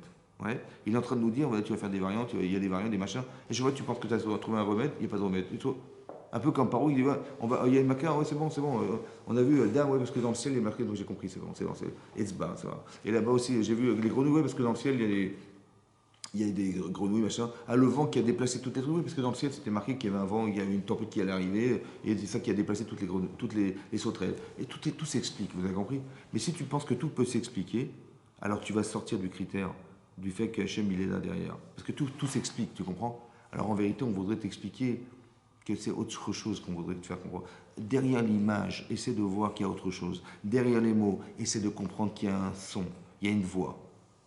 Derrière les mots, il y a une voix. T'as compris les mots? Mais est-ce que t'as compris ce que ça voulait dire? T'as compris ce qu'on voulait te faire entendre? T'as compris? Et ben des fois, il t'a dit un mot, mais derrière ce mot, il y a le remède, il y a le sod, il y a des secrets derrière. Un mot, il y a des secrets. Vous avez compris? Mais est-ce que tu as compris fondamentalement? Quand tu lis la paracha, bon, tu as compris ce qui est marqué. Tu as compris ce qui est marqué. Tu as compris comment ça vient répondre? Tu as compris ce qu'on voulait te faire savoir? Hein. C'est ça qu'on veut. Vous avez compris? Qu'est-ce qu'on voulait te faire entendre? Pas qu'est-ce que tu as entendu. Ouais. Tu dis, moi j'ai vu ce qui est marqué, j'ai vu le texte. J'ai compris. Tu as vu Rachid? T'as vu? Ouais, j'ai vu ce qu'il a dit, ouais, j'ai vu. Mais tu as vu ce qu'il a voulu te faire entendre? Tu sais que Rachid, c'est un génie. Hein. C'est un génie. C'est-à-dire que toi, tu connais la paracha, mais il lui connaît toute la Torah, lui. Donc tu te rends compte le nombre de questions, de connexions qu'il est capable de faire, tu comprends? Et le nombre de questions qu'il peut avoir. Donc quand il lit un texte, ça mijote là-dedans. Donc il a des milliers de questions dans la tête. Il dit mais comment expliquer ce passage qui contrôle là-bas? Il dit j'ai trouvé la réponse. Il t'a écrit la réponse. Il t'a écrit ce que tu sais. Mais est-ce que tu sais à quoi ça vient répondre? Qu'est-ce qu'il a voulu dire Rachid? Pourquoi il a dit ça comme ça? Et quel problème il avait pour avoir dit ça? C'est ça le niveau de la Torah. C'est ça le son, c'est ça la voix. Ta femme, elle peut parler, ton mari te parle. T'as entendu les mots? Ouais. T'as compris ce qu'elle a voulu te dire? Tu as compris ce qu'il a voulu te dire? Tu dis, mais il m'a dit ça. J'ai compris, mais qu'est-ce qu'il a voulu dire avec ça? Ou qu'est-ce qu'elle a voulu dire avec ça? T'as compris? C'est ça le col. C'est ça. On a vu des colottes. Non, on veut pas que tu les vois. On veut que tu les entendes. Est-ce que tu entends? Est-ce que ça te parle? Oui. Quand Sarah, elle dit à son mari, écoute, il faut te séparer d'Agar et de son fils. Mais non, il dit, je comprends pas. Mais qu'est-ce qui t'arrive là? Hachem lui dit, n'écoute pas ce qu'elle te dit. Écoute sa voix. Qu'est-ce qu'elle a voulu te dire? Je n'ai pas compris. Elle a voulu te dire, écoute, Ishmaël tourne mal. Israël, il risque d'en être victime. Alors, il vaut mieux te séparer de cet enfant. Vous avez compris? C'est ce qu'elle a voulu te dire. Alors que toi, tu dis, mais elle est folle. C'est elle qui propose d'épouser Agar. Et cet enfant, et j'ai eu Ishmaël bien avant tout le monde. J'ai Ishmaël avant Yitzhak. Le véritable héritier, c'est pas Ishmaël, c'est Ishmaël l'aîné. Je suis désolé, honnêtement, c'est pas lui. Hachem, à sa femme, elle dit, non, je veux pas que Ishmaël soit héritier. D'accord? Il dit, mais pourquoi? Bah écoute, c'est-à-dire qu'elle a vu des choses, elle a senti des choses que lui n'a pas vues. Elle a vu des comportements qui pourraient être révélateurs de sa défaillance. Mais lui, il n'a pas vu. Vous avez compris ce que je veux dire? Il n'a pas senti, il n'a pas entendu. Tu dis, mais tu vois pas que quand ça se comporte comme ça, c'est qu'il est en train de faire Vodazara. Tu n'as pas compris que s'il il regarde les filles comme ça, c'est qu'il a un problème de débauche. Tu n'as pas compris que si, je sais pas moi, tu vois pas, tu sens pas ça. Tu vois sans voir, tu vois sans entendre. Vous avez compris? Tu n'entends pas ce qui se passe, tu vois pas ce qui se passe. C'est-à-dire que derrière des événements, derrière des images, il y a des sons, il y a des voix, il y a quelque chose. Ça va? Et ça, il faut que tu comprennes. C'est ça. Il ne faut pas que tu vois les voix, il faut que tu les entendes. Entendre, ça veut dire que tu es pénétré. Entendre, ça veut dire que c'est. Il faudrait que tu puisses voir, tu puisses entendre ce que tu vas voir. Mais ce qui n'est pas possible, parce que je peux tout voir, mais je ne peux pas tout entendre. Tu peux tout entendre. C'est extraordinaire. Tu peux arriver à avoir une écoute qui soit aussi large. Tu peux entendre. Tu peux voir 100 000 personnes, et ben tu peux avoir aussi la capacité d'entendre 100 000. Mais ce n'est pas possible. C'est ça qu'on t'a proposé. C'est pour ça que ça a été dit en une seule fois. Parce qu'en fait, Hachem, il voulait que tu puisses entendre tout ce que normalement tu peux voir. Tu peux voir en une seule fois. Mais est-ce que tu peux tout entendre en une fois? Non. Alors je t'avais proposé de pouvoir voir, de pouvoir entendre ce que tu peux voir. C'est ça. Ils ont vu des colottes. En fait, ils ont vu ce qui s'entend. Non, j'aurais tellement voulu que tu entendes ce qui s'entend. Parce que Hachem, il te propose ce qui est infini. J'aurais voulu que tu puisses l'entendre. Et tu as refusé, tu as eu peur. Alors, tu vas fauter, c'est dommage. Vous avez compris? C'est ça. C'est d'arriver à comprendre qu'on veut nous faire atteindre quelque chose. Le monde futur, c'est un monde infini. Comment tu pourrais imaginer pour accéder à l'infini? C'est pas possible. Tu n'es pas fini, tu n'es pas infini. En fait, tu es infini. Mais il y a une carapace qui t'empêche de l'être. C'est ton corps. C'est tes intérêts. C'est ce qui te pollue la vie. C'est ce qui t'empêche de penser. C'est ce qui t'empêche. Si tu pouvais simplement un peu t'affiner. Affiner, ouais, un peu la graisse. Tu nettoies un peu la graisse. Tu vois, tout ce qui fait abstraction. Tu nettoies, tu retires. Et là, tu vas te rendre compte que tu as un truc infini en toi. Quand tu t'affines un peu dans ta vie, tu te rends compte qu'il y a des choses qui sont. Quand tu étudies et tu vois les finesses de comment ils ont pensé, tu t'affines. Il y a des choses que tu ne pourras jamais plus faire. Donc tu t'es un peu affiné. C'est ça qu'on espère, ouais. Que la Torah a été donnée parce que la véritable logique de la réalité, elle se trouve ici. D'accord? C'est ça qu'il attendait, Yitro. Il a dit, mais c'est ça que je veux. Mais le message d'Hachem, qu'est-ce qu'il veut Hachem? Il est où le plan? Il est quoi le mode d'emploi? C'est quoi le mode d'emploi? Le mode d'emploi, c'est ça. C'est ça pour ça que j'ai créé le monde, pour que tu puisses accéder à ça. Et cette connaissance, elle doit rentrer dans ton cœur. Pas que tu vas l'avoir dans la tête et genre on est tous intellectuels. Non, je voudrais que tu l'aies dans ton cœur et que tu puisses réagir avec. Autant que Yitro, il a entendu l'ouverture de la mer Rouge, il a réagi. Tu vas étudier la Torah, ça doit te permettre d'être active et actif dans ta vie. D'accord? Réactif. Pas que tu sais, tu dis, ah oui, je savais, et alors, bah oui, je savais, mais bon, j'ai pas fait gaffe. Non, que tu l'as dans ton cœur, ça veut dire que tu vas réagir à ce que tu sais. C'est ça. Tu vas l'étudier, mais ça ne va pas suffire. Il faut que tu vives la Torah. D'accord? Voilà. C'est comme j'ai dit la fois dernière. On a eu toute la paix d'Égypte. Ouais. On a vu combien Hachem il était puissant. Il nous a fait sortir d'Égypte. C'est vrai? Donc on est bien accompagné, au Hachem. Ouais, on est bien accompagné. Tu vois que tout ce qui arrive aux Égyptiens ne nous arrive pas, donc on est bien accompagnés. Et pourtant, quand on a vu les Égyptiens arriver, alors qu'on était bloqués dans le désert, on a eu peur de ce qui nous arrivait. Ouais, on a dit, on va tous mourir. Qu'est-ce qu'on a fait de sortir? Autrement dit, tu dis, ils ont dit, je comprends pas, il manquait des cercueils, on a dit que tu nous aies pris de sortir d'Égypte, mais on aurait préféré être des esclaves en Égypte, vivants, que d'être morts dans le désert. C'est ça, oui ou non? C'est ça. J'aurais préféré être un esclave en Égypte que d'être vivant, que d'être un mort dans le désert. Tu vas libérer, mais je suis mort. Voilà, les Égyptiens arrivent. Mais qu'est-ce que ça veut dire? Qu'est-ce qu'ils ont voulu dire? En fait, ils ont voulu dire un truc de fou. Ils ont voulu dire, que ce que je vois est plus fort que ce que je sais. Je sais qu'Hachem m'accompagne. Mais ce qui est incroyable, c'est que tu le sais, et pourtant tu as plus peur de ce que tu vas voir, de ce que tu sais, comment c'est possible. Vous savez pourquoi? Parce que c'est pas rentré dans mon cœur. Normalement, si c'était rentré dans ton cœur, tu les vois venir, tu dis, mais ils sont malades. Ils sont malades. Ils vont s'attaquer à nous, avec 600. Mais ils vont se faire balayer, les pauvres. Et Paro, il vient de perdre son fils, et monsieur, il vient encore, nous confronter, mais il est malade. Tu as compris? Ça, c'est la Emouna. Quand tu les vois venir, tu dis, mais les pauvres, ils sont malades de venir ici. Ils ont rien compris, les types. Ça, c'est la Emouna. C'est-à-dire que ce que j'ai vu, c'est dans mon cœur. Ça va? Comme si que je l'avais entendu. Ça s'était répété 10 fois, 50 fois. Donc quand je suis Mahamine, ils voient ça, mais ils n'ont rien compris. Mais en vérité, c'est quoi l'idée? C'est d'expliquer. Mais si tu as peur, ben, c'est que ce que tu vois est plus fort qu'Hachem. Vous avez compris ce que je veux dire? L'étude de la Torah, c'est pas nous permettre, on le lit, on l'étudie, pas pour le savoir. Parce que demain, il faut être capable de se dire aussi, j'ai peur de rien. Et tout ce qui m'arrive en vérité n'est qu'une situation qui devrait m'amener à réfléchir. Ou me montrer, Hachem il veut me démontrer que dans des cas pareils, il est avec moi encore. Vous avez compris ce que je veux dire? Voilà. Mais pas d'avoir peur de ce qui va m'arriver. Tu dis, mais parce que ce qui va t'arriver à tes pensées, c'est juste que tu puisses savoir quel est ton degré de confiance que tu as vis-à-vis d'Hachem. Combien tu as confiance? Vas-y, si tu as peur de ce que tu vois, c'est que ce que tu vois, c'est plus fort que ce qu'il est. Alors qu'il t'a sorti d'Égypte. Tu crois qu'au bout de 3 jours, hein, il t'a fait sortir d'Égypte. Avec tout ce qu'il a fait pour toi, au bout de 3 jours, il voulait que tu meurs dans le désert. C'était logique. C'était logique.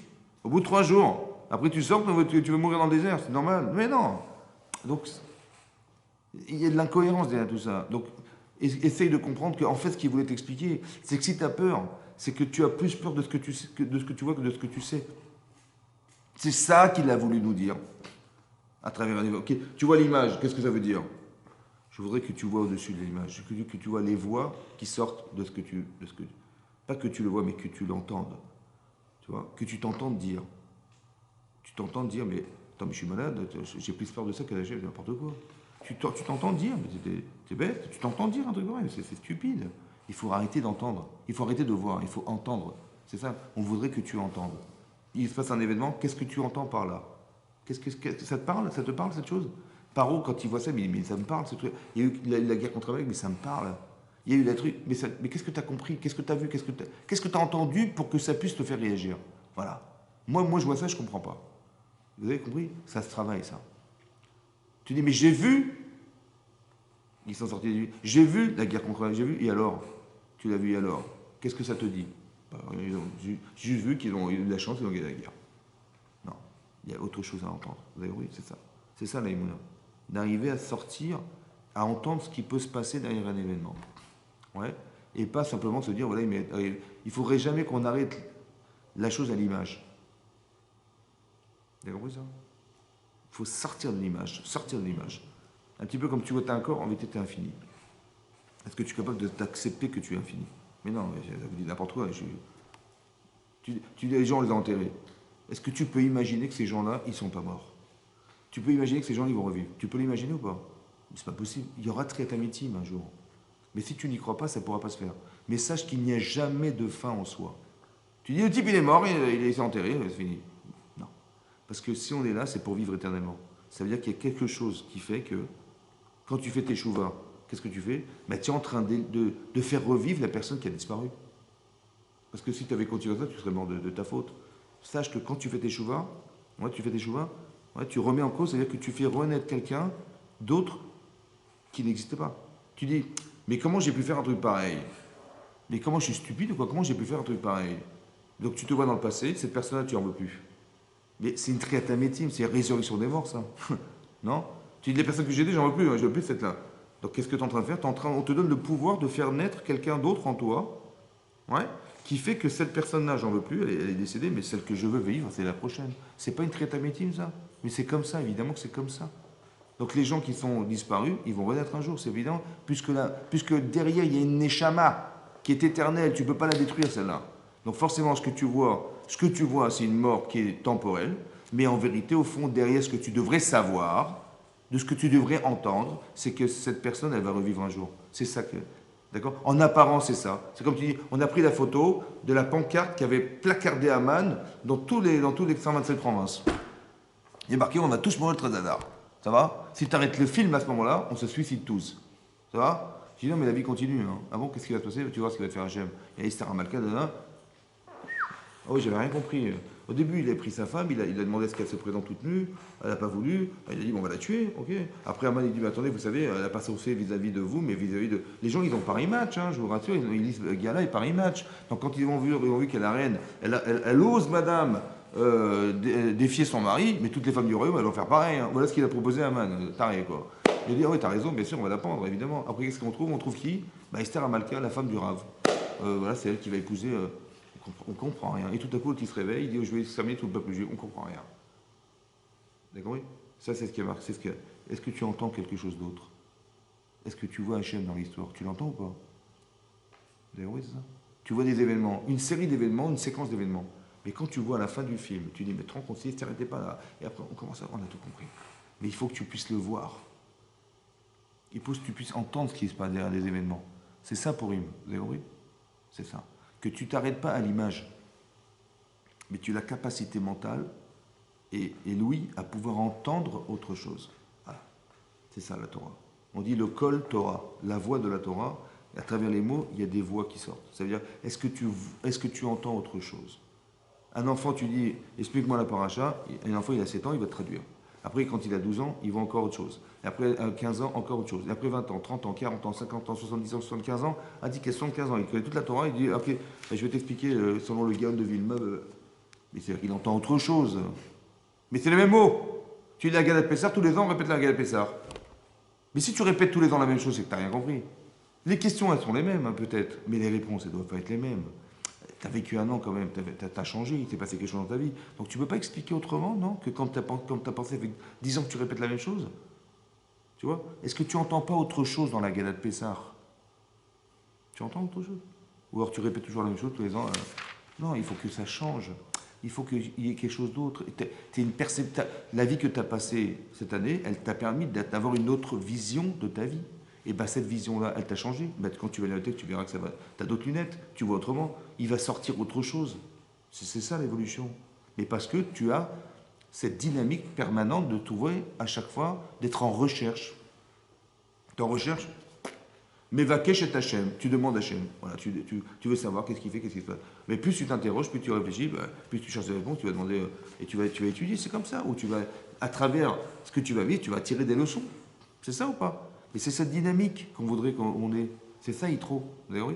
C'est comme ça qu'on peut accepter la Torah. Sinon, la Torah ne nous intéresse pas. Ça répond à quoi? Ça, je sais pas, c'est l'histoire de Moshe Rabbeinu, Avraham Avinu. Vous avez oui? On n'est pas là pour raconter l'histoire. C'est ça. Il y a les mots et qu'est-ce qu'on peut dégager comme enseignement. Ce qui nous intéresse, c'est le limoud, les mécanismes, comment fonctionnent les choses, comment Hachem intervient, comment il n'intervient pas, dans quelle situation, dans quelle midote il faut avoir, quelle qualité humaine il faut avoir. C'est ça qui m'intéresse. Je veux avoir cette perfection que je puisse atteindre et que je puisse un jour partir à 120 ans en étant satisfait et rassuré d'avoir réussi ma vie. Vous avez compris? Mais il faut savoir quelles sont les midotes, quelles ne sont pas les midotes, qu'est-ce qui est important, qu'est-ce qui l'est moins. J'en sais rien. J'en fais étudier, c'est comme ça. Donc il fallait qu'un jour Hachem révèle la Torah, c'était obligé. D'accord? Pourquoi? Parce que la vérité d'il y a 30 ans, c'est pas la vérité d'aujourd'hui. Et la vérité d'il y a 100 ans, encore moins. Vous avez compris? Tu dis, mais des grands philosophes qui ont pensé, bon, puis ça a été remis en cause. Ou même toi, aujourd'hui, tu réfléchis, tu dis, bon, mais quand j'avais 15 ans, je pensais qu'il fallait réagir comme ça. Bon, après 20 ans, j'ai dit, non, c'est pas comme ça, c'est autrement. Mais en vérité, mais elle est où la vérité alors? Puisque chaque fois, ça se module, ça dépend des circonstances, ça dépend de ton tempérament, ça dépend de trucs. Alors, elle est où la vérité, puisque ça change tout le temps? Comment tu vas savoir? Alors, il faut que Hachem lui donne la vérité. Parce qu'objectivement, on n'est pas capable. Ça va? Donc, cette vérité-là, non seulement elle est d'une autre logique, peut-être, et à part ça, elle est infinie. Donc, comment tu peux avoir la prétention de penser la vérité? Des fois, elle te dépasse. Tu vois, des fois, des choses qui sont complètement pour toi illogiques, incohérentes. Pourtant, c'est ça la vérité. Qu'est-ce que tu veux faire? En tant que juif, ouais, c'est cette vérité qu'il faut. Il faut mettre de filer. Qu'est-ce qu'il y a? Cette vérité-là, c'est d'arriver à comprendre qu'au-delà de ce que je conçois, Hachem existe. Est-ce que tu es d'accord de l'entendre? Ouais. Bah oui, bah c'est ça qui est marqué là. Mais ça, tu l'aurais jamais imaginé. Les gens, ils s'en foutent de penser comme ça. Mais oui, ça fait partie d'une vérité que tu dois réfléchir. On t'a pas dit de l'accepter comme ça. Réfléchis, essaie de la comprendre, de l'entendre, et que tu arrives à l'absorber. Et qu'après, ta vie, elle puisse se calquer à l'idée de ce que tu comprends. T'as compris? C'est ça. Mais ça, ça ne peut pas s'inventer. Cette vérité ne peut pas s'inventer. Il fallait qu'on nous la donne. Alors Hachem, il a dit Matan Torah, c'est ça la paracha. C'est ça. T'as compris? Razak, merci beaucoup. Je vous ai retenu ce soir. Hein.